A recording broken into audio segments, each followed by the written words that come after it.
innocence, purity, vibrant, trusting, vulnerable yet powerful, unconditional, pure love. Babies and children remind us of who we truly are at our core. Eyes wide open, curious and full of wonder.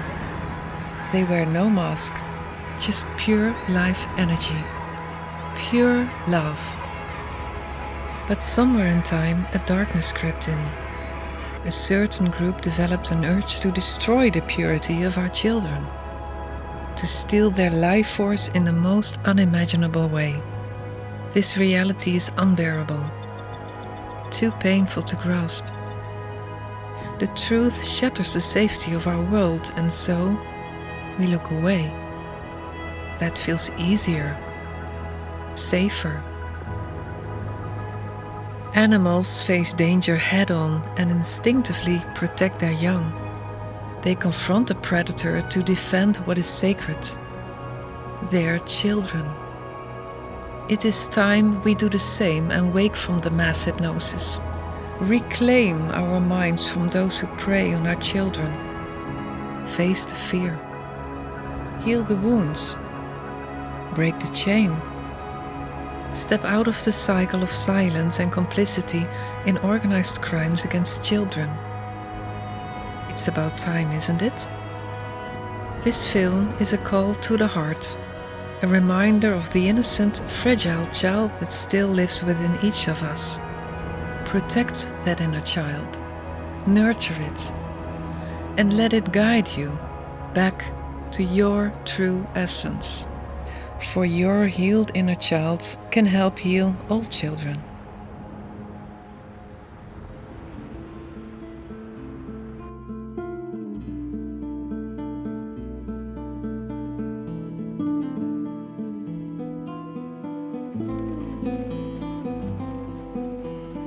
A 12-year-old boy is on his summer break. He's just finished elementary school, and after the summer he'll be starting high school. He's wondering what to do with this day and decides to head to the arcade, one of his favorite spots.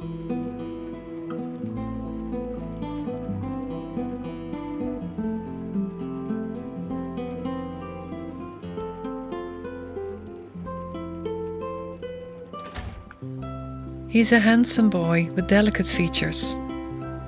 Friends describe him as quiet, sensitive, and introverted. His parents got divorced when he was young, and classmates claim that things at home haven't been easy for him. Nevertheless, he is still a good student. But then, he disappears.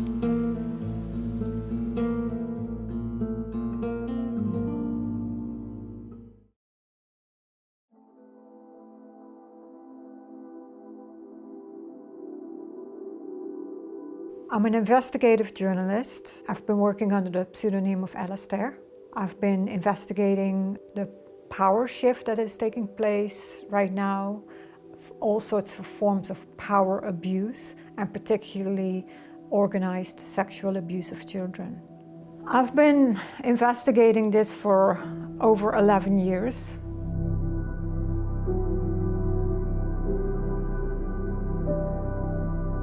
I'm Steve van Herwegen. I'm a Belgian psychologist. I'm experienced in trauma, psychotrauma. Worked for 25 years in different types and fields of mental care.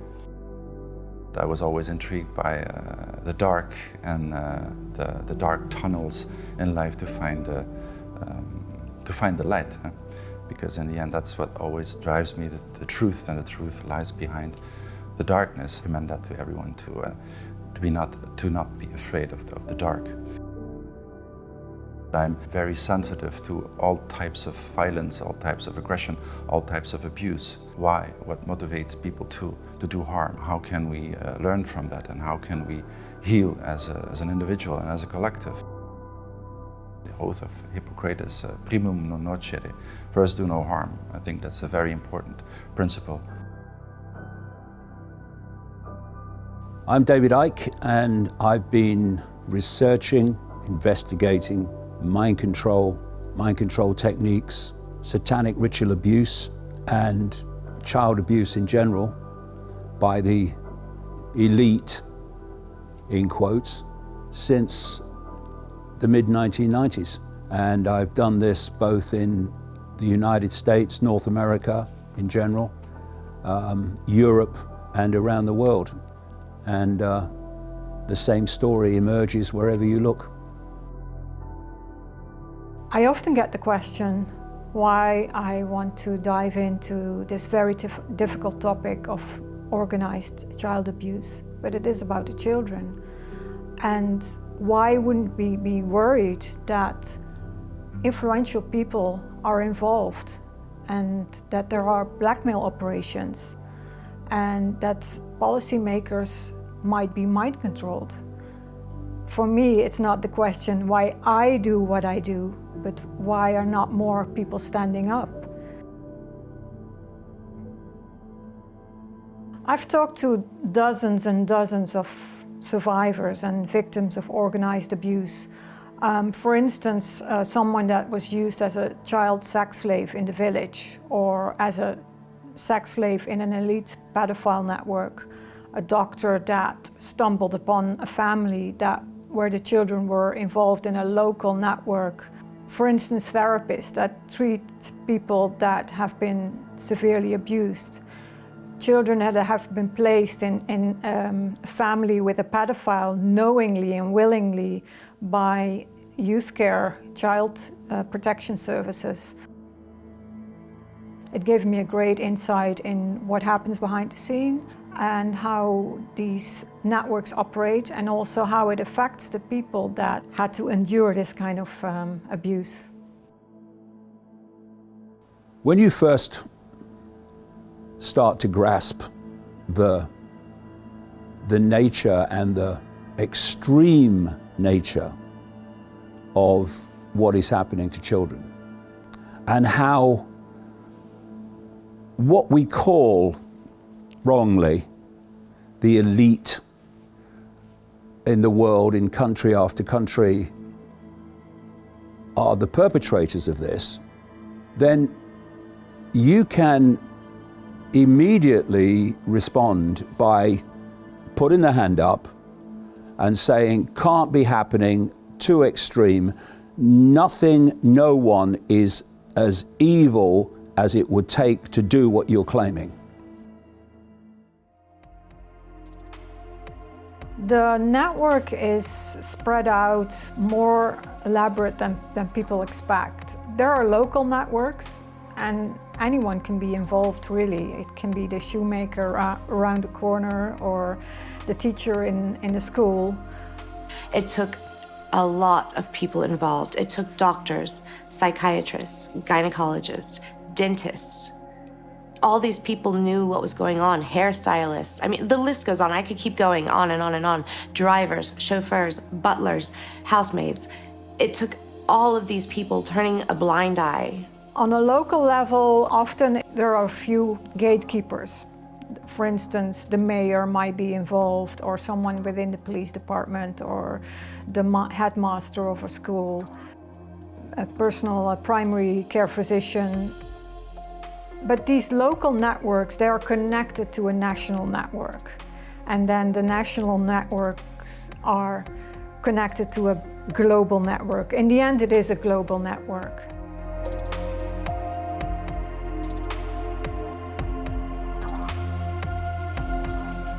When you deal with psychopaths, they have a tendency to sort of climb up the ladder because they have no compassion, they have no empathy, they have no boundaries in their behavior. So typically within the networks where there's sadistic organized abuse involved, you find a lot of psychopaths that are often in influential positions of society. The first time when we ever done it to a Papa, the first time when we little done it, we had feared so much. When you did what? When we killed a baby, first time. And you killed the babies? Yes. Everything that happened on the Lolita Express and his other planes was the same thing that happened in his bedrooms and the massage rooms, on the beach, wherever we were. The abuse did not stop because we're in the air. 95% of the time, there was always sex involved. Jeffrey couldn't take a 2-hour flight without having to ejaculate. Like, that's how sick this man was. How did you live every day? How did you get on board that plane? How did you live knowing you're going off to New York or to the island or to wherever you were about to be trafficked to? You must have been a ball of dread and anxiety. I was. Throughout my childhood, I was a victim of Australia's VIP child sex trafficking ring. For example, I was prostituted to pedophile parties at Parliament House, Canberra, and to an international leader at Fairbairn Military Airport. The people involved in this elite pedophile ring included high-ranking politicians, police and judiciary. A lot of people are born into these networks. They come from a family that have been involved for generations, so they had really no choice in the beginning of their lives whether they were involved or not. Other people were lured in. Children that are most vulnerable, they typically get lured in. The people that are involved are often mind controlled from a very young age, before the age of 6, because then it's most effective. And then it creates these very controllable puppets. Because of the trauma-based mind control, the mind is split off. So there are parts of the personality that can be switched on and off at will. So the loyalty is forced upon them. If you're not loyal, the punishments are really severe. In order to prove your loyalty, you have to participate in the crimes. Er kwam een moment, toen werd ik dus uitgenodigd, daarom vertel ik dit ook, om mee te gaan doen aan offers in het buitenland.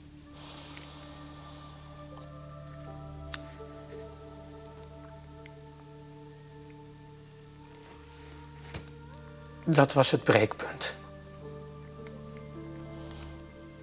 Kinderen. Oké.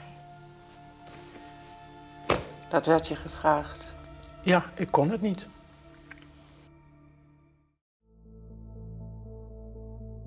So it's not like the child is expressing its pain or fear necessarily. I mean, that can happen in a sadistic situation, but I think often these children are trained to be completely disconnected.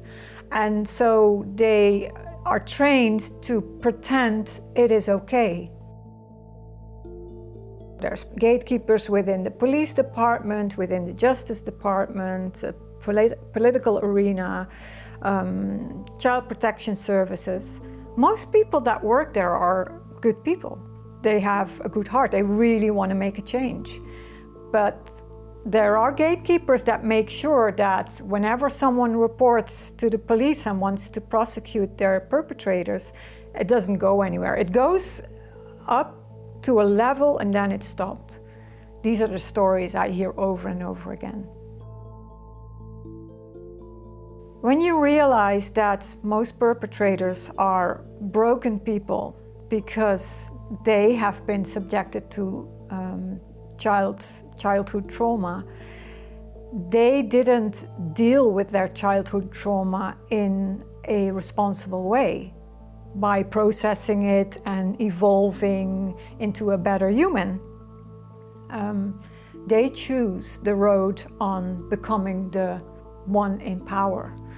And there's this hole, this emptiness because of the trauma that they want to fill up. And one of the ways is to, when you abuse a child, you can sort of gain access to another realm, if you will. It's an energy transfer. It's stealing the life force energy of a child for a brief moment to feel, to forget basically what you had to endure. You've got to imagine that you are a little child and this is happening to you. Not once, systematically, day after day after day after day. And Try walking away from that when you have, as I have, talked to these people later in life in the United States, in Canada, in Europe, Australia, so many places, South Africa, and you realize it's true. Try walking away from that. I can't. Unfortunately, most people can.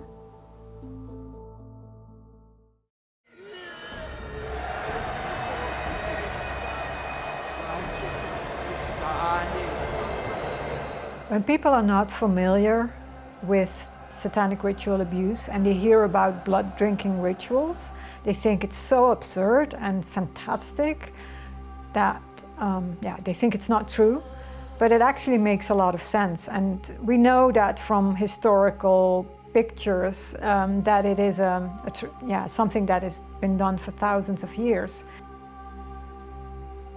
What were they doing in the ancient world? They were doing sacrifice rituals and child abuse rituals to these gods.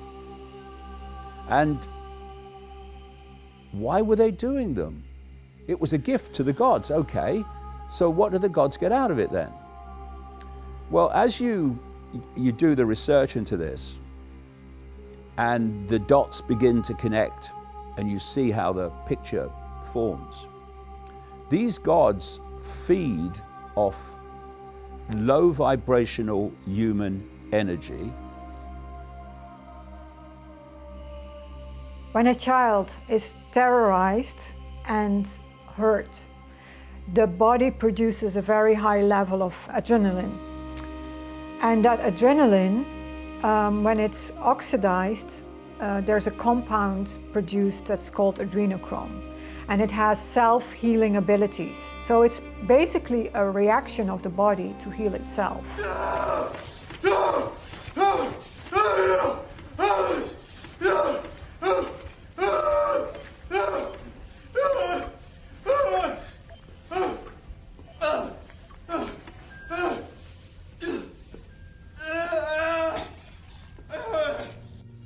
When that blood is tapped off by someone else and consumed by another person, they get a sort of high, and it's also known to have healing capabilities and also has a rejuvenating effect. So it's known as an elixir. We're going in there because we need this.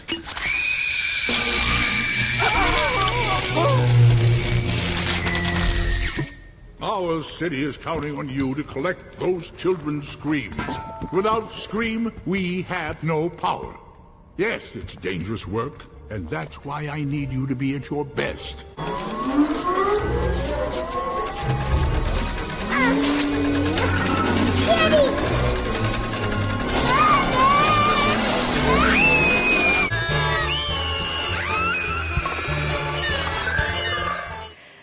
There's a whole industry built around this, and this is very well documented. There's a stack load of documents that were leaked in 2020.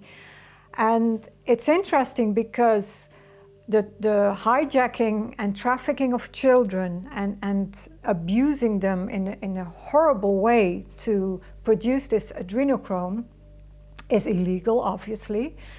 But then at a certain point, that sort of makes its way into the legal medical world. So medical institutes and companies are involved. For instance, we know from documents that adrenochrome is used in products that are used for wound healing therapies.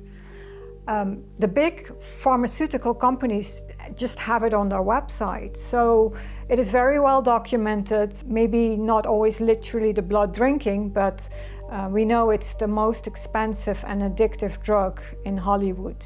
And it's very popular because it makes you look very young. And the energy they want more than anything is the energy of children before puberty. There is a chemical change, an energetic change that happens at puberty, which changes the nature of the energetic field as you move into adulthood.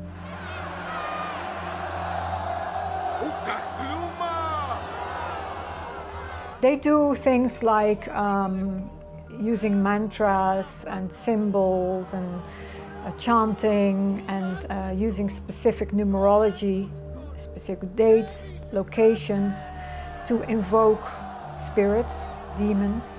And if you wonder why certain policies or actions from big corporations are very inhumane, then you have to wonder, is it the human that is in control, or is it the demonic entities that are in their energy field?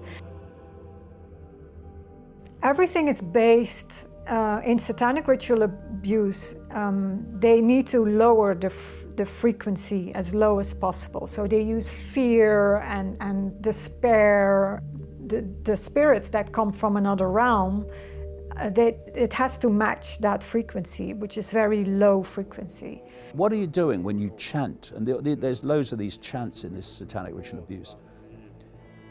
Vocal cords are vibrating, and the chant is turning that vibration into a particular frequency, so that what they're doing with the chants is they're creating a certain frequency field that the chant is there to elicit. The colors that they use, every color is a frequency of vibration. This is well known in mainstream science. Can we start at the beginning and can you tell us the story of what's happened in your life from the very start? Okay, what I can tell you is that before I started looking into my life, back in 1989, I was starting to have flashes of things, and my life was not what it seemed to be, which is why I started looking into it. And what I found out was that I had a lot of missing time, and a whole lot of missing time as to what had occurred in my life. And when I started looking into what had happened in my life, it was the only way that at the time that I knew, was to start going to see a therapist. You know, I've talked to people who've taken part in these rituals, often against their will. They describe how the ritual is conducted in basically the same way as it was in places like Babylon, Mesopotamia, Egypt, in the ancient world, because it's designed to elicit a particular energetic outcome. During these ceremonies, was Satan, the devil, ever referred to? He was called Lucifer. What did they say about the devil, about Lucifer? That killing the people made him happy. The boy disappears without a trace. At first, the police doesn't take it seriously and assumes he's just run away from home. But multiple witnesses repeatedly report that they've seen the boy, apparently hanging out with people involved in the scene of child pornography and child prostitution in the Netherlands. One of the suspects was arrested 2 years earlier for child trafficking, but was released because of a legal technicality.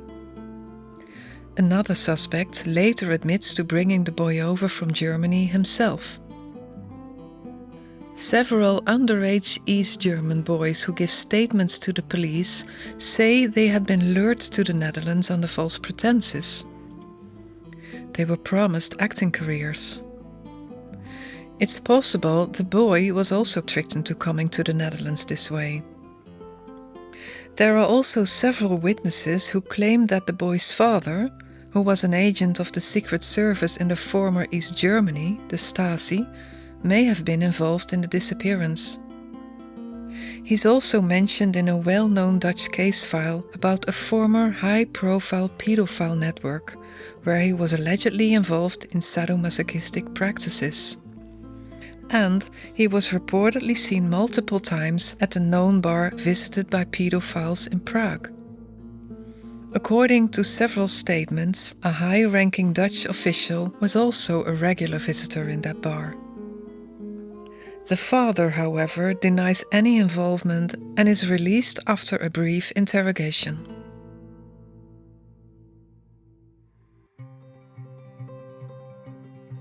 When you consider violence or different forms of different faces, different aspects of violence, it always comes down to aggression and uncontrolled aggression. But in sport, we call it grinta. You need some aggression, you need some alpha energy, you need some power to do, to act, to create, to win. Because of the programming, due to parenting, due to education, due to schooling systems, we kind of have disconnected ourselves from our deepest aggression, deepest powers. And when we are disconnected, we're more, like we call it in stress psychology, we're fawning, we're more pleasing, we're not only fighting and flighting anymore or freezing, and that's how aggression may flourish in ourselves. Because when we are not allowing the inner powers, the inner positivity that is related to aggression, that the source of creation, we disconnect ourselves, then we will try to find, because in the end we need to survive. Where are we going to look for safety? Where are we going to look for protection? Where are we going to look for some guidance? So we need that, and when we don't develop that in ourselves, that's when the external locus of control kicks in. The locus of control that is externally, that we search for external guidance and protection, and that's how a lot of people live their lives. When people come to me with anger management issues, almost 9 out of 10 people, I have to re-educate them to say yes to their violence, inner violence, to say yes to their powers, to say yes to their anger, to say yes to their the reasons why they're angry. But we live in a society where our aggression, we have to suppress ourselves, our emotions, our feelings, our aggression. And we become numb, we become victims. But we're not victims, we're heroes to be.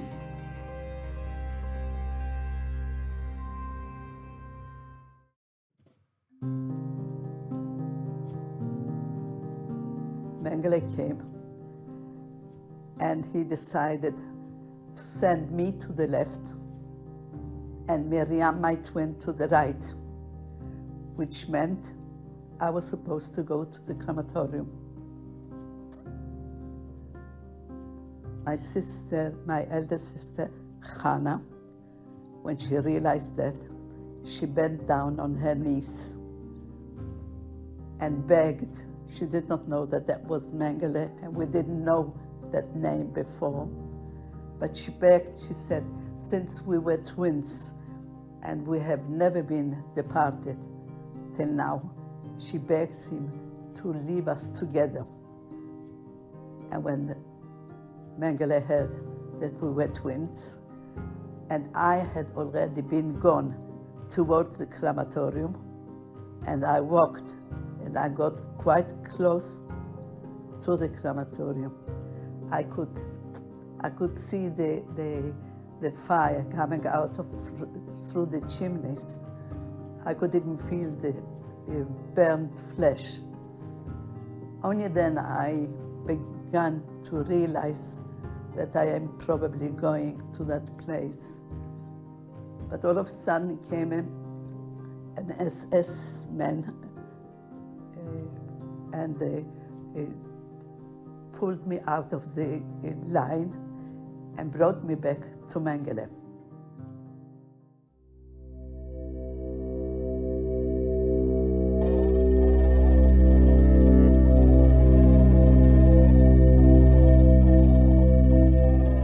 Programs like MK Ultra in America, that was inspired by the Nazis and people like Joseph Mengele, the angel of death in the concentration camps. They use this natural amnesic response to turn the minds of children. They really want to start it. There's a lot of technology used now, but they really wanted to start it before the age of 6, while the neuron pathways are still forming, so that they can rewire them. They start with the trauma. First of all, it's violence. It's finding out the child's worst fear and then making them experience it. If they're terrified of snakes, they'll put them in a pit of snakes. If they're terrified of spiders, they'll put them in a pit of spiders. They will make them, and my God, I've heard this from so many people, they will make them watch while an animal is sacrificed and cut to pieces alive. They will make them, at a most extreme, watch and experience human sacrifice. And at that point, these kids are so terrorized, they know these people that are telling them what to do and abusing them, they ain't kidding when they're saying, if you say anything, these are the consequences.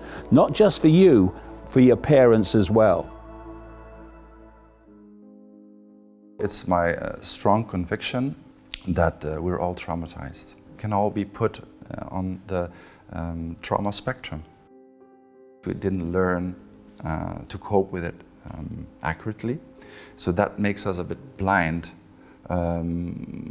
because when you're not capable of dealing with something that you're suffering from, that makes you also blind when it happens outside of you. Trauma is a reaction to an event, and a reaction is always subjective.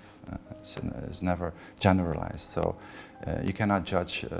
Two persons can experience the same event, and one person can, let's say, cope it accurately, and the other might develop a trauma, which is mostly referred to as a post-traumatic stress disorder. We have the fight-flight response. So can I fight the situation? No, then I will try to run away from the situation. If this is not possible, we will freeze. This is also what we see with animals. And when this is happening, we kind of shut off ourselves from our feelings. We disconnect from who we are. We disconnect from our identity. We disconnect from what is happening. We disconnect from where we are and who's with us. So we disconnect. That's a psychological defense mechanism that helps us to survive, to not fall dead. And the freezing is, of course, the third phase. And then when we kind of awaken a bit, then we start to fawn, we start to please. Probably you've heard about the Stockholm syndrome, the syndrome that occurs when people who are being taken hostage fall in love with their perpetrator. This is like very difficult to understand. What motivates, what drives people to do that. Fawning can also lead to a kind of second nature. We kind of dissociate ourselves from the original experience, and we build a defense mechanism, and we build a new identity. And when the stress is only happens once, then we can kind of start with the coping. But when the stress continues and continues and never stops, we kind of give up being ourselves. So then there's a compartmentalization, difficult word, of ourselves, of our psyche, of our feeling. So it's like a puzzle that has been blown up, and all these different pieces are lying on the floor, and this is who we are. And sometimes we feel like we're connected with that part because we try to survive. There's a mechanism in the brain that shuts out memories of extreme trauma. You'll notice that people that have a big road accident, a terrible road accident, or they're hit by a vehicle, happened to my mother. They remember up to a point, and then they remember waking up in hospital or whatever. But in between, when it actually happened, they overwhelmingly can't remember anything.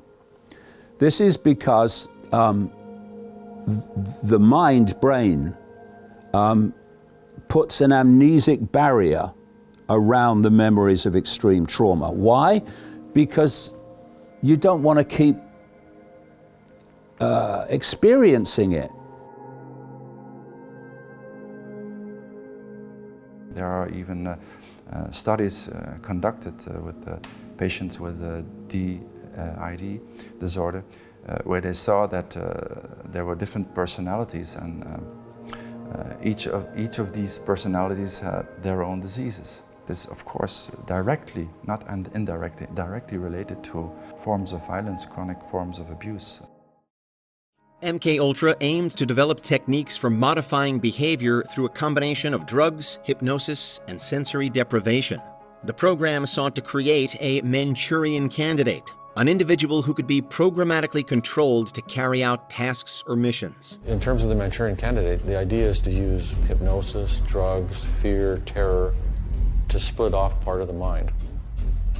And then you can get control of that part of the mind separately, and that part of the mind can carry out missions. What is happening with this trauma, which they make them experience, is the mind, through the neuron pathways, but the mind is being compartmentalized into, like, imagine a honeycomb of self-contained compartments. And in the mind control trade, they call these alters, as in altered states of perception. And they create what they call in this industry a front alter. That is the personality that in the normal course of the life interacts with people and life. And not only that, that's the personality the child thinks they have. But behind the front alter are all these amnesic compartments in the what we call the subconscious. The consciousness leaves the body, and the memories are so intense that it is stored in a compartment separate in the brain that can be activated by a certain trigger. Can be a word, can be a smell, a sound, music, and then that memory comes to the forefront. But this is a technique.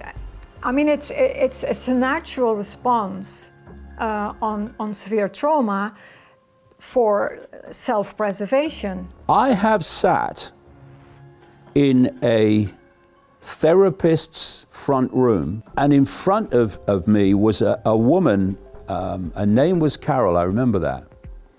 And she was in her 30s, and her medical history for a 30-year-old was absolutely unbelievable because of all the abuse and violence she'd suffered.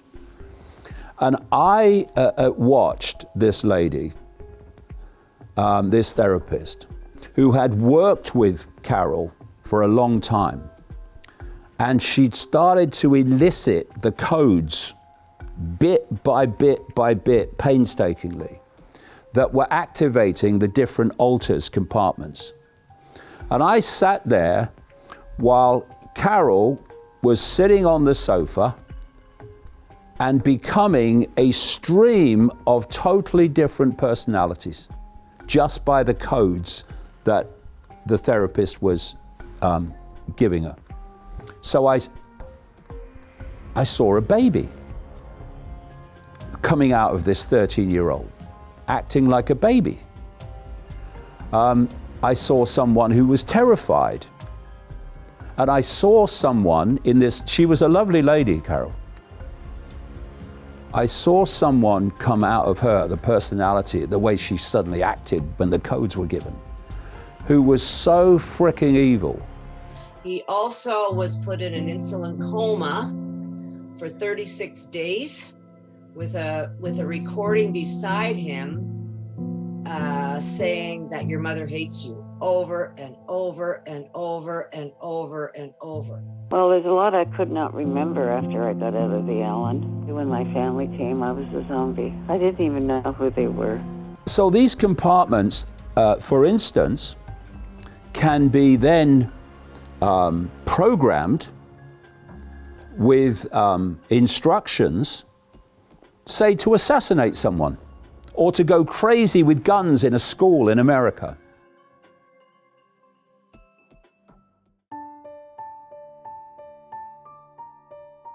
The whole modus operandi is fear. So you'll have people in the Netherlands, in the elite running the country, who will have subordinates below them, who will do what they're told. But those running the Netherlands, like those running Britain, like those running America, will be terrified of the levels above them into the cult inner core. And the cult inner core will be terrified of the gods in another dimension. The whole thing is based on fear. What is the currency of control of humans? In general, it's fear. Part of this system is to bring a back altar to the front, to be abused by the rich and famous who they would otherwise recognize, and then put the temporary front altar, the abused altar, back into the subconscious. Front altar comes forward. Front altar has no idea it's been abused. None. I've met people in America who thought they were virgins when they got married. And when eventually the compartment started to break down, they realized that they had been sexually abused by men, often rich and famous, since they were kids. The scale of the abuse stays hidden, because even a lot of the people who have been abused don't remember until the altars start to break down. To explain the origin of all this and where it came from, we really have to enter the land well beyond, enormously beyond, where most people are willing to go. Let's just do a bit of background here on the basic physics of this reality. When you look through your eyes, you are seeing a tiny, almost laughably narrow band of what exists in the space you're looking at. Science calls it visible light. Let's put that into perspective. According to mainstream science, the electromagnetic spectrum, which is basically our experienced reality, is 0.005% of what exists in the universe in terms of energy in its different forms. Visible light, which is the only band of frequency that we can see, everything that we're looking at now, everything people watching this are looking at now, exists within this tiny band of frequency called visible light. It's ridiculously narrow. Everything else that exists in the space that we are occupying is invisible to us. And yet the entirety of infinite reality in all its forms, facets, and infinity exist in the same space that I'm sitting in now. Some of these expressions of life, particularly those very close to our frequency band but beyond our ability to see them, are these expressions of pure evil. And these are the gods that were and are worshipped by people all over the world. I realized that these rich and famous people were invariably the key players, but a lot of the not so key players, but contributors. There were two common themes relating to them. One was pedophilia, and the other one was satanic ritual abuse. It was a big year for paedophile movies. Surviving R. Kelly, Leaving Neverland, Two Popes. Shut up. Shut up. I don't care. I don't care. People around the world are searching for the boy. His mom even appears on a Dutch crime show, hoping someone knows something. His grandmother writes an open letter distributed in the press, just trying to make contact. Mein lieber Jungen, gibt es dich noch? Das ist meine Frage an dich und auch die Frage, die wir uns alle stellen. Wo immer du auch bist, mein Wunsch ist, dass es dir gut geht, dass du nicht einsam bist. Bitte beobachte, dass ich Angst um dich habe. Ich möchte für dich da sein, wenn du mich brauchst. Sag mir, dass es dich noch gibt. Deine Omi. But no one answers.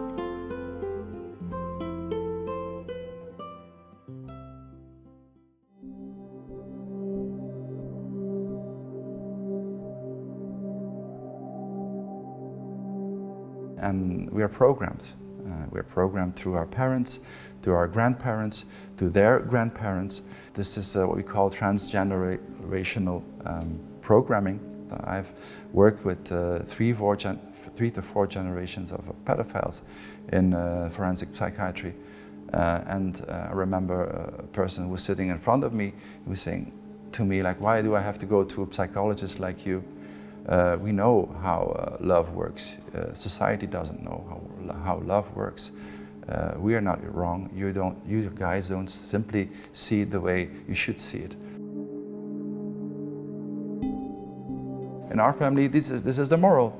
In our family, this is normal. This is okay. So what we do unto others is just simply the continuation of how we perceived love generation after generation. There are, of course, many factors that, in my opinion, play a very important role. First of all is a lack of consciousness, a lack of awareness, a lack of emotional intelligence, a lack of spiritual intelligence, a lack of feeling, and a tendency to be loyal to those who nourished you, who educated you. So there's this loyalty that plays a lot in that process. A lack of awareness, a lack of courage, but mostly it's ignorance. According to, again, statistics, 80% of those who are committing abuse to a minor, to a child, mostly also themselves being abused. I believe personally that it's more. I think it's, in my opinion, 100%. But when it comes down to responsibility, in my opinion, the perpetrators are 100% responsible. The more we are raising the awareness about this topic, the more we're working towards prevention.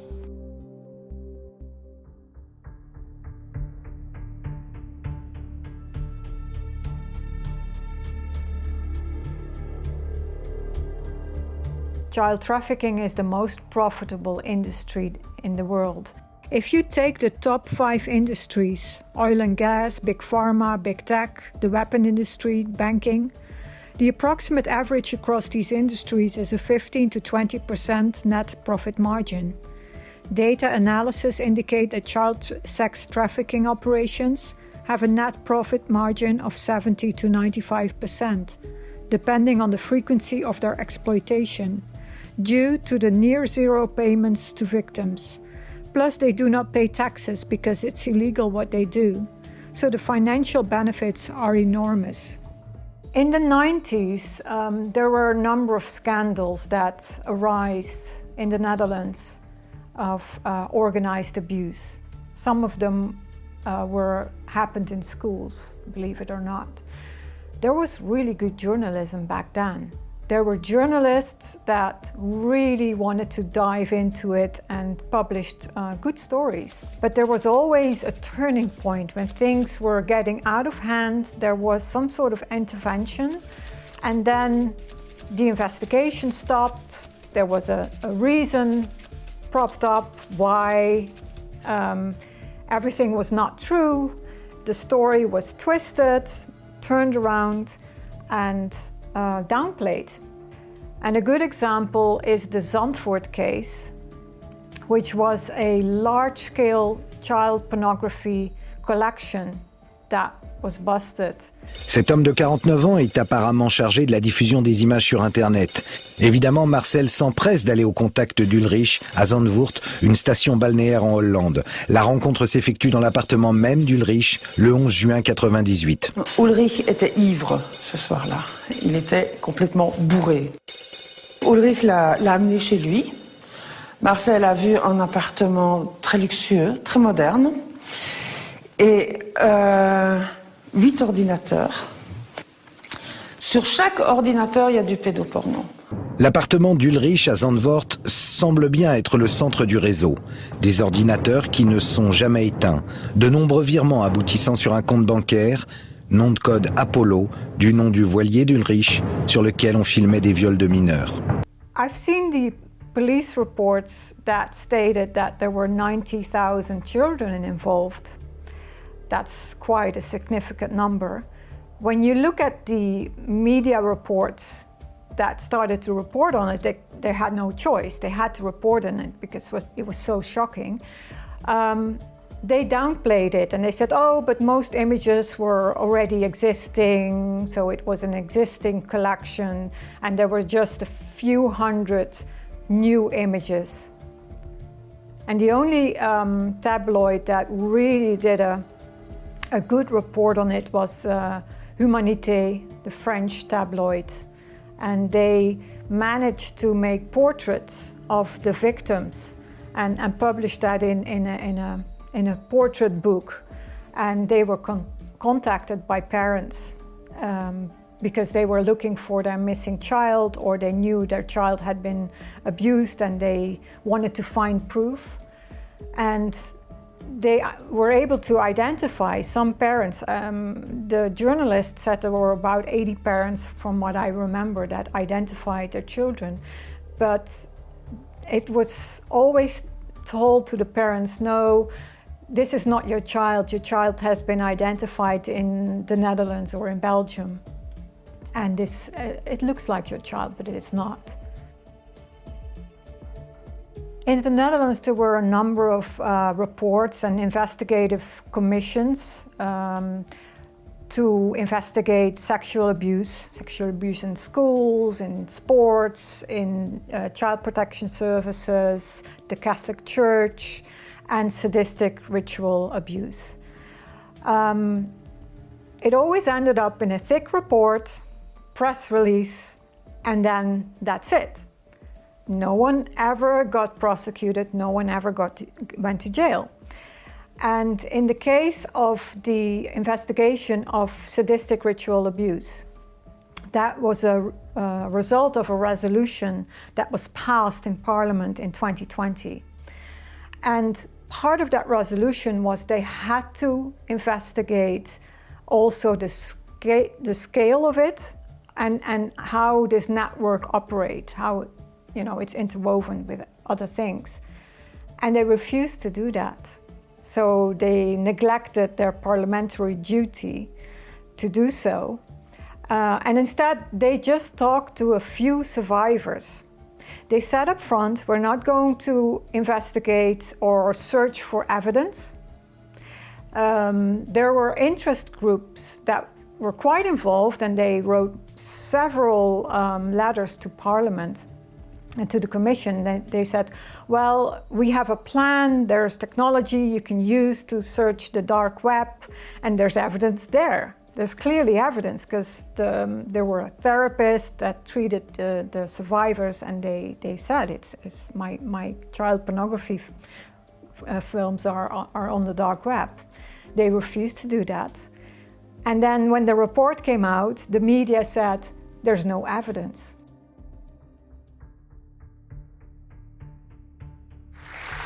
Nu de zaak Demmink. Al jaren gaat het verhaal dat Joris Demmink, lange tijd de hoogste ambtenaar van het ministerie van Justitie, betrokken zou zijn bij misbruik van minderjarige jongens. Nou, vandaag kwamen tijdens een zitting nieuwe feiten naar boven met mogelijk grote gevolgen. Joris Demmink. Al jaren wordt er gespeculeerd dat deze oud-topambtenaar van Justitie betrokken was bij seksueel misbruik van minderjarige jongens. Als het klopt zou dat grote gevolgen kunnen hebben voor het aanzien van de rechtsstaat. Lange tijd ziet het OM geen reden om Joris Demmink te vervolgen. Maar in januari besluit het Hof in Arnhem om wel een zaak tegen hem te beginnen. Hij wordt beschuldigd van het misbruiken van 2 Turkse jongens op een seksfeest in Turkije in 1996. Een paar jaar geleden deed een 15-jarig meisje bij de politie aangifte van stelselmatige verkrachting. Gepleegd door haar vader en een netwerk van andere mannen. Hooggeplaatste mannen, ze noemden namen van advocaten, een topman van een groot bedrijf en een topambtenaar van het ministerie van Justitie, de heer Joris Demmink. My name is Gideon van Meijeren and I'm a member of the House of Representatives in the Netherlands. In my political work I focus on several topics and one of them is the serious problem of organized sadistic abuse of children in the Netherlands. I've been working on this issue because I think it is extremely important not only to protect the victims and the survivors, but also to make sure that the truth comes out, no matter how painful or difficult that truth may be. Ze zou als gevolg van de verkrachtingen onder meer zwanger zijn geraakt en zijn bevallen van een baby waarna het babytje zou zijn vermoord. Dit meisje, Lisa, niet haar echte naam, werd niet geloofd door de politie. Ze zou de verkrachtingen en het verhaal van de bevalling volgens de politie uit haar duim hebben gezogen. Case closed. In recent years, this issue came back into public attention after several radio broadcasts by an investigative program called Argos. These broadcasts started in 2018. Snap je als mensen zeggen, ja dag, ja, dit is want volslagen onzin? Mijn eerste reflex was ook, ja dag, dit is volslagen onzin. Hier ga ik niet aan beginnen en hier geloof ik niks van. Maar als 140 mensen je iets vertellen, zelfs al is dat onzin, dan ben ik wel nieuwsgierig waar die onzin vandaan komt. The testimony showed a lot of similarities. They were very detailed and they had the same details about locations, names of perpetrators, including violence, sexual abuse, torture, and also ritualistic aspects like ceremonies or specific symbols. And also forensic evidence was found that supported parts of these testimonies. These reports caused public outrage and forced the politicians to respond, whether they were genuinely shocked or just felt the pressure to act, they had to act. Er zou geen bewijs zijn dat het verhaal van Lisa ondersteunde. Maar dat bewijs was er wel. Een bedrijfsrecherchebureau trof kinderporno aan op de laptop van de vader. Meerdere gynaecologen die Lisa medisch onderzochten hebben in officiële verklaringen met absolute zekerheid kunnen vaststellen dat zij inderdaad zwanger is geweest en is bevallen van een baby. In trauma gespecialiseerde therapeuten van de GGZ die Lisa onderzochten, die constateerden dat aan alle signalen van zwaar traumatisch seksueel misbruik was voldaan. En journalisten van het VPRO-programma Argos toonden aan dat het politiedossier bol stond van de ongerijmdheden en dat er met bewijsmateriaal geknoeid was. After these shocking reports, the Dutch parliament reacted and agreed that a serious investigation was absolutely necessary. In 2020, the parliament voted for an independent investigation into the nature and skill of organized sadistic abuse of children in the Netherlands. The motion specifically called for including the experiences of the victims, survivors and therapists so that these findings could help in effectively identifying and dismantling the abuse networks. So the goal was not only to understand what is happening, but also to help to dismantle these abuse networks. After the parliament voted for an investigation, the Minister of Justice set up a special committee called the Hendricks Committee to carry out the research. But there were huge problems from the beginning. This committee was under the full control of the Minister of Justice. It was the minister himself who selected all the people in the committee. He was also allowed to fire all of them. He had total control over the process, and he had the power to approve or block all important decisions. This was especially problematic because some victims accused high-level officials from the Ministry of Justice or from institutions related to the Ministry of Justice, such as the judiciary, the public prosecution, the police, of being involved in these abuse networks. So the victims were asked to testify before a committee, while the Ministry of Justice had the total control over this committee, while knowing that high-ranking officials from that same ministry had been accused of being involved in the abuse networks. En als voorzitter van die commissie benoemde de minister nota bene Jan Hendricks. Iemand die er publiekelijk in de media voor pleit om het bezit van kinderporno te legaliseren, zodat pedofielen zich onder andere wat meer geaccepteerd zouden gaan voelen. Hoe verzin je het om een onderzoek naar pedonetwerken te laten plaatsvinden door iemand die sympathiseert met pedofielen? Many victims, survivors and therapists refused to participate because they had no trust at all in the independence of the investigation. De slachtoffers die geven herhaaldelijk aan dat juist ook hooggeplaatste ambtenaren van dat ministerie van Justitie betrokken zouden zijn bij dit fenomeen. En om die reden is het onderzoek op voorhand al niet onafhankelijk.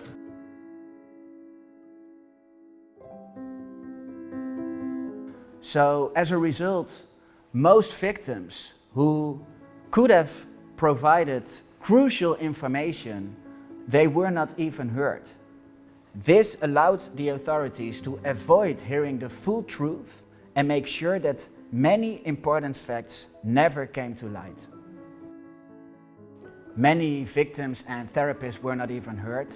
Testimonies were not properly investigated. Serious accusations, including the involvement of high-ranking officials and ritual aspects, were simply ignored. And even evidence, forensic evidence that supported parts of the testimonies was kept out of the report. Instead, the committee focused on a theoretical debate about reliability of memories without any solid scientific basis and without the parliament having asked for that. From the moment I saw how this investigation was being organized, I directly raised serious concerns about how the government was handling this. I immediately called attention to the lack of independence and the many other flaws in the way the committee was organized. Dan geef ik de minister van Justitie en Veiligheid het woord. Ja, voorzitter, ik begin met een ordepunt. Voordat ik op iets inga van uw Kamer. Er is gezegd door de heer Van Meijeren dat hogere ambtenaren van mijn ministerie worden beschuldigd van betrokkenheid bij ernstige zedenmisdrijven. En ik wil echt voor het eind van dit half uur naam en paard en weet ik veel die dingen heten. En dat ook gesubstantieerd hebben. Want ik moet echt zeggen, er zijn grenzen. Ik heb een paar keer het moeten opnemen voor ambtenaren van mij die werkelijk niets kwaads hadden gedaan. En buitengewoon onaangename dingen naar hun hoofd geslingerd kregen in dit gebouw. Dit accepteer ik niet. Dat zeg ik tegen de hele Kamer. Echt, ik accepteer het gewoon niet. Dus ik weet niet hoe we dat gaan oplossen, want ik geloof dat u straks nog een debat met mij heeft. Maar ik vind dit in een rechtsstaat, ik zie dat iedereen rustig blijft zitten. Ik vind het schunnig. Er wordt weliswaar bevestigd dat georganiseerd sadistisch misbruik van minderjarigen bestaat. Maar dat wisten we al, dat werd al geconstateerd in die motie. Maar de aard van deze netwerken en de omvang daarvan, die zijn überhaupt niet onderzocht. De commissie Hendricks heeft naar eigen zeggen niet eens gestreefd naar waarheidsvinding, heeft ten onrechte beweerd dat er geen bewijs bestaat dat de slachtofferverklaringen zou ondersteunen en er is geen enkele rekening gehouden met de mogelijkheid dat ook hooggeplaatsten betrokken zijn bij die dadennetwerken. Terwijl juist die vraag of er ook hooggeplaatsten bij betrokken zijn zo essentieel is. Step by step, more and more people become aware that this investigation was simply not independent. It was a cover-up system.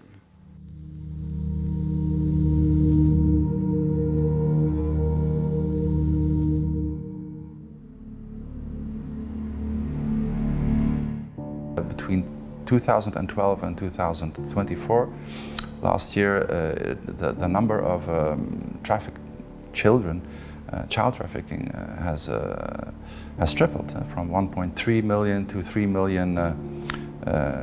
We never know how accurate these statistics are, but the fact that 3 million children are trafficked worldwide every year, that alone is like, hello, that's huge. I've passed details of people who are engaged in child trafficking into the UK. Names of all those. They've gone to the government. Nobody wants to act.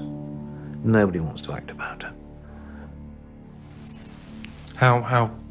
How big is this? It's big. How many? Hundreds and hundreds and hundreds.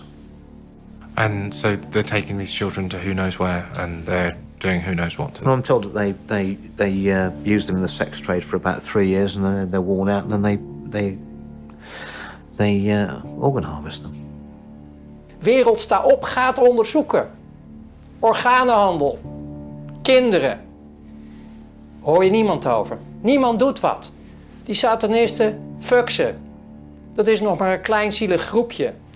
Organenhandel, wereldwijd. We know that in a lot of Western countries, the child protection services or youth care system, these services are hijacked or used by people within the network to take children out of their family.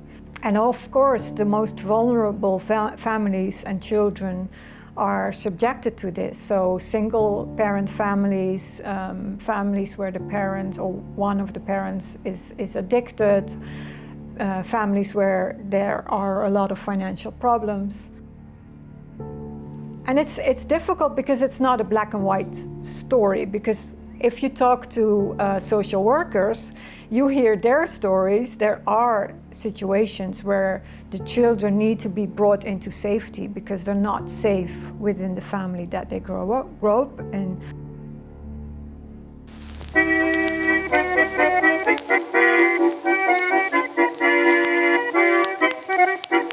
Despite the fact that we are a very small country, we are the #1 country that hosts child pornography. 83% of the child pornography is hosted from Dutch servers. The networks that control the Netherlands will be structured in exactly the same way as the cult globally is structured. In the Netherlands, we had a big scandal called the toeslagenaffaire, and it was parents of a certain ethnicity, believe it or not, were accused of fraud of the tax and benefit system. And because of that and the financial problems that derived from that, the children were taken into state custody. And so the parents lost their children. Now that false accusation of tax and benefit fraud was acknowledged by the tax revenue services, but the children were never brought back home. So there were over 2,000 children that were taken into state custody, and of those 2,000, 400 children died. And no one knows what happened to these children. In fact, they changed the last name of these children so that parents could no longer trace them. Many people believe that countries like the Netherlands are strong democracies that protect victims and uphold justice. But sadly, this is not true. When powerful interests are involved, even in my country, institutions turn out to be corrupt, investigations are being blocked, and victims are being left to their own devices. A year later, new witnesses come forward to the police who identify the boy again. After the German police send out an emergency alert, the Dutch police finally step in and set up an investigation team. The main goal is bringing the missing boy to the surface. Detectives in this crisis team also confirm the earlier reports. They repeatedly report having spotted, recognized and identified the boy at the previously mentioned locations and in the company of the suspects named in earlier witness statements. It is noted that the missing boy is indeed in the hands of a child porn network. The investigation team tries to get permission from higher authorities to intervene and rescue him from this extremely dangerous situation. Target gespot. Toestemming om in te grijpen? Negative. That permission never comes. Later, it turns out the police report where all of this was described and proven has accidentally been deleted while transferring to a new administration system. The boy slips through the fingers of justice. Again. Waarom bestaat het journaal niet meer? Dat is een pure technische fout. Het is vanuit het ene systeem in het andere systeem gegaan. Het was een computersysteem en dus overschreven. Het journaal bestaat niet meer? Nee. Nee.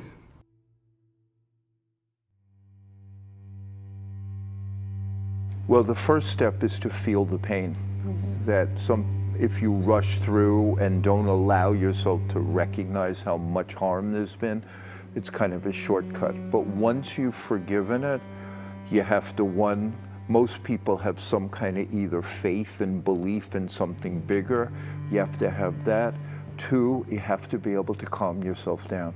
Post-traumatic growth is a term that was developed by two psychologists, Tedeschi and Calhoun.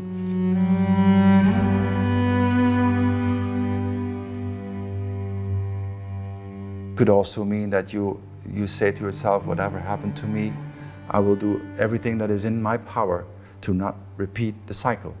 I always speak about the triangle of self-regulation, co-regulation, and context regulation as a foundation, the triangle as a foundation of regaining our fire, regaining our power, regaining our soul.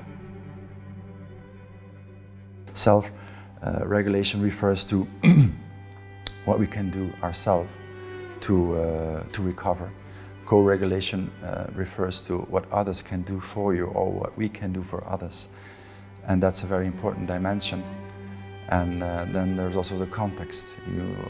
It's easier when you're willing to self-regulate and there's a bunch of co-regulating others, and there's also a very beautiful context. I'm thinking about a little story of a father who he has two sons, and he was an alcoholic. The father was an alcoholic, and he had also aggression issues. And one son also became an addict and an aggressor, and the other son became a very successful and loving father. And there was at some point an interview with both of them, and the question was, how come? Your father an alcoholic and an aggressor, and two different situations. What happened? Why did you become an alcoholic and also an aggressor? And he said, yeah, my father was an alcoholic and an aggressor. And the other son answered, yeah, my father was an alcoholic and aggressor. That's why I became successful. I strongly believe that as more people become aware and refuse to look away, the pressure on the corrupt system will increase and the truth will eventually conquer. They are all people who do not have the ability to empathize with the victims of their actions. They know they're having an effect on the subconscious without the conscious even being aware of it. There was a time in Britain, I was involved with this in the 1990s, where it had started to come out and there were brave people who were speaking out and the lid was smacked on it. And not everyone that was involved in that, snuffing it out, would be a paedophile, but they would be answerable to the cult and know the consequences of not doing whatever they were told. Of course, the only way to stop it is to expose it, but that's going to take, and does take, a lot of determination and people who care more about the kids than they care about the consequences.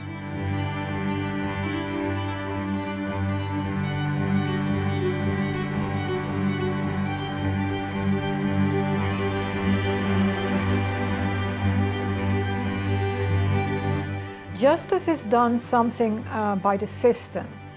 That's something that's done by society. Forgiveness is something you do on a very personal level. It's not something that can be imposed on, certainly not on the victims or the survivors, but it can help people to set themselves free. Because in the end, you do it is for yourself.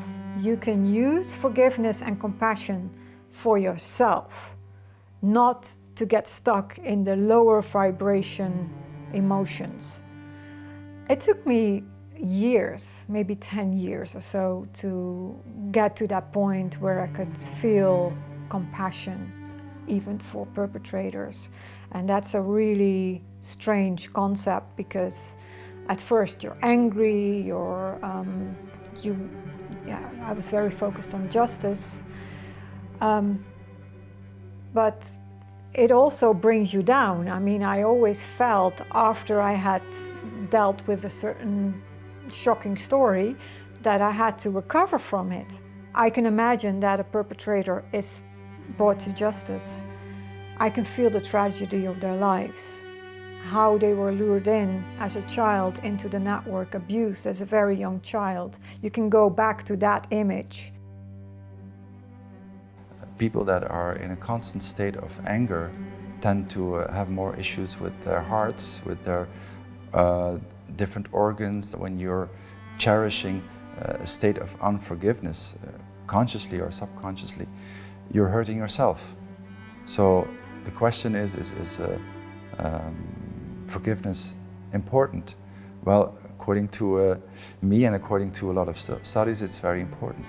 But you don't have to like the person. I always say that forgiveness should not be the first step. It should be the outcome of a process, but it should not be your goal. Your goal is to heal yourself and to stop repeating the violence onto yourself, because when people are abused, they tend to abuse themselves. They tend to develop illnesses such as DID, also depression, psychosis, addictions. They tend to hurt themselves, do self-harming. We are here on Earth to heal, because we're not working on ourselves on a deeper level, and we're mostly busy with dealing daily stress and becoming successful. We tend to forget. Instead of evolving, we repeat. When we want to reconnect with that happened to us, and we are enabling ourselves to feel, and we are creating an environment around us that also supports that, then we can start feeling and healing. 80% of our lives are created through the unconscious process. But the perpetrator, of course, that cannot stop, is deeply wounded, but is also deeply responsible.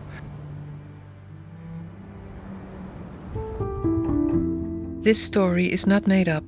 It really happened. It has been carefully reconstructed using information from articles, investigative reports, and personal testimonies gathered over the course of many years. The boy in this film lived in Berlin, Germany. He disappeared on July 24th, 1993.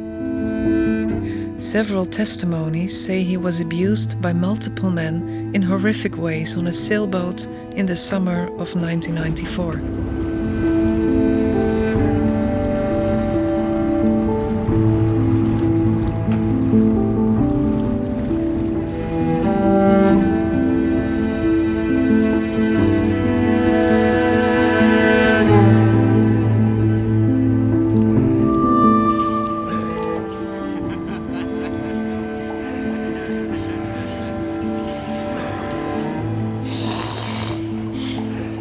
The story goes that he died on the boat while being the victim of torture in a snuff movie. Several witnesses say a high-profile Dutch government official was on board during the filming of that movie.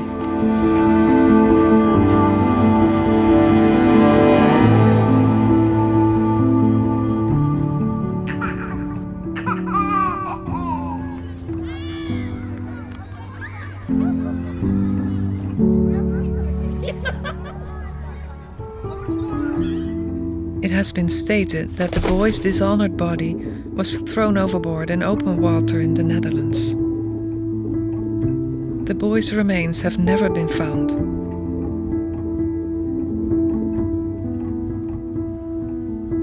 The boy in this film was only 13 years old when he allegedly died. His name was Manuel Schatwald.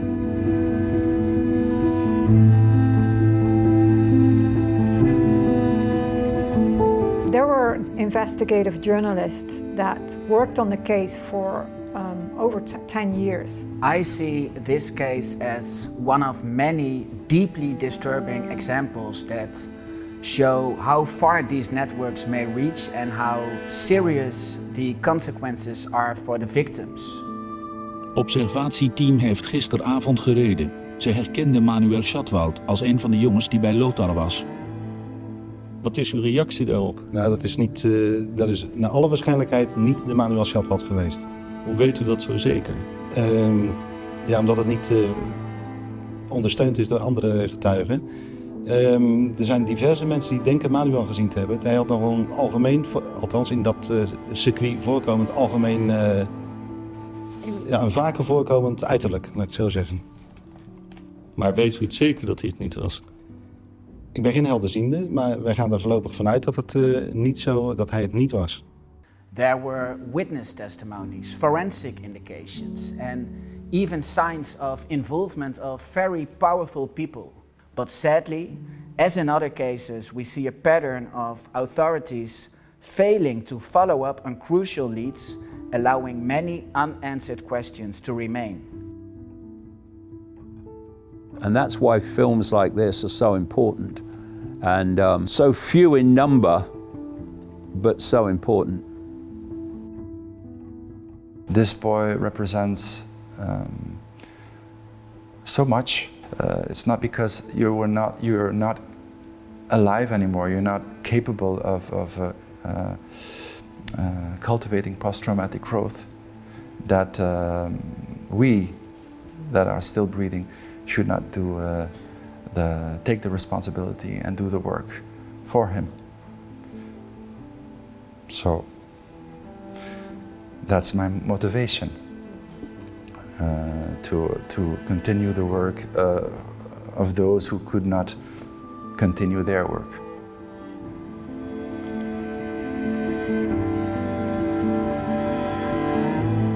This film is dedicated to all children who have been and still are victimized by local, national international and global networks that traffic, abuse, and torture children in the most horrific ways imaginable. Children of all ages, from their earliest stage in the womb to young adulthood. With this film, we give the boy back his voice. We told his story so he and all victims of organized abuse throughout history will never be forgotten, and their stories come back to the surface.